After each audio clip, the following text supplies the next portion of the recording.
nabad baynu inagu rabnaa haddaynu nabad helana waa bilillaahi xamdi haddii nabad la waayana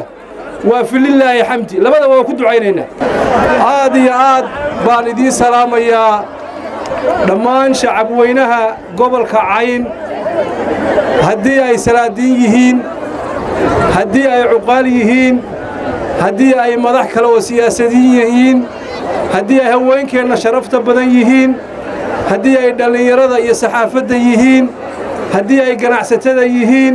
haddii ay culimada yihiin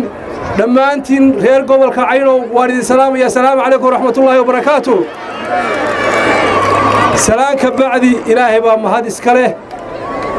inteenaas oo maanta isugu nimi garoonkii xabado maalin khayr qabta ah maalin cirka uu madarkii khayrka qabay ee ilaahay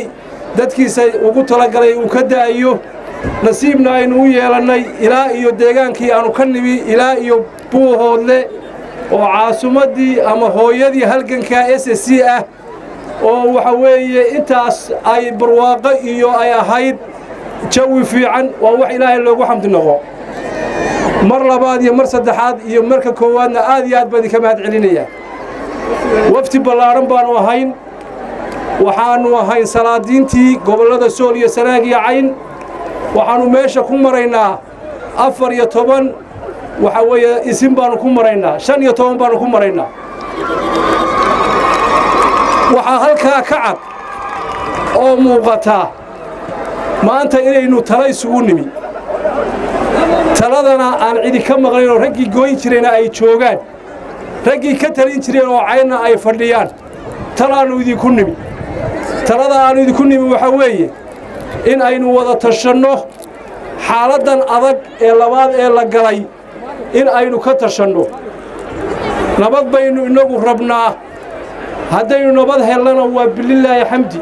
haddii nabad la waayana waa filillaahi xamdi labadaba waa ku ducaynaynaa aad iyo aad baan idiin salaamayaa talada idinkaa iska leh talada waxa weeye inagoo wada leh oo SSC oo dhan ay leedahay ayaanu haddana gobolka Cayni mar walba uu yahay gobolka taladu ay ka soo baxdo sida aan u soconno oo waftigayagu u socdaan waynu tashanaynaa waysu qoorlaabaynaa waana idinka mahad celinaynaa maanta soo dhoweynta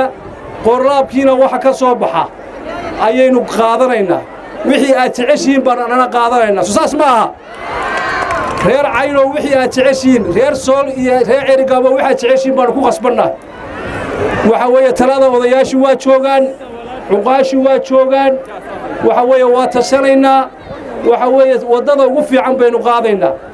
tala aanu annagu kor ka keenay oo dhaqanku ay wataana ma jirto talada waxa weeye dadka shacabka iska leh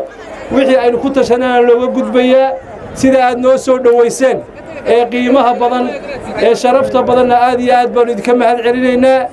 waxa weeye xaalad adag baa la galay